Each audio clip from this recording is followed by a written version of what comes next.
Question 22b was an 8-mark question, and it asked you to predict the impact of a growing and ageing population on Australia's health system and workforce. So just before we actually get into the question, the answer, let's just have a look here. So we're looking at this, a growing and ageing population, and we're looking at what impact is it going to have. So we come over here to this side of the syllabus, to the Learn 2, and we look at what impact it's going to have on the health system and services and the workforce. Okay, so basically all these things.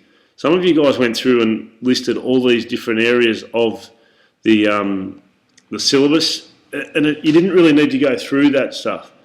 It's just what impact does this growing and ageing population have on these areas here, which is the Learn 2 part of the syllabus. And obviously the way the question is angled, it's going to have a negative impact. We're looking for a negative impact. So a lot of you guys, I wrote on your answers, you need to come up with more negative impacts on the actual health system and the workforce, because some of you guys just sort of went through the syllabus and said, oh, well, healthy ageing is this, and realistically, with the growing and ageing population, that's not going to happen. They are going to be putting more emphasis and more increase on demand of health services and on the workers. So first and foremost, with this answer, you needed to come up with negative things, because that's the way the question was angled. So you really need to come up with 6 or so negative impacts, and they're predictions. So you just need to say basically what they are. So you don't need to go into massive detail for each one. You just need to have a wide range of them. You can see this person has done things here. He's saying there's putting more demand and pressure on the government to supply more health services. They've got to train and qualify more doctors, nurses, medical professionals.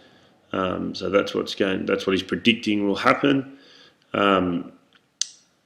Here we're looking at, you've got to buy more hospital beds, so therefore they've got to spend more money.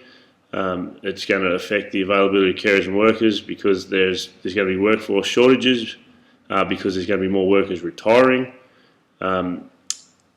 Also, there's going to be more pressure on the workforce, so because there's less workers, there's going to be more work for these workers to do, so they're going to be less likely to take up a career in those sort of fields, in nursing and healthcare sort of fields.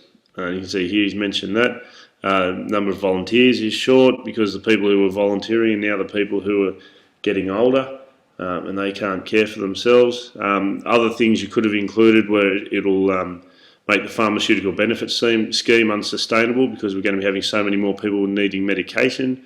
Medicare costs will be going up. We're not going to have, the workforce is not going to be able to pay for Medicare through taxation alone, because more people are retiring, so there's less people working, but there's more people draining the health system. So there's going to be a huge problem in that sort of area. So you just needed things, there's going to be an increased demand on specialist services. You just needed, a good 6 or 7 predictions, and we're looking for the negative things, because that was the way this question was angled.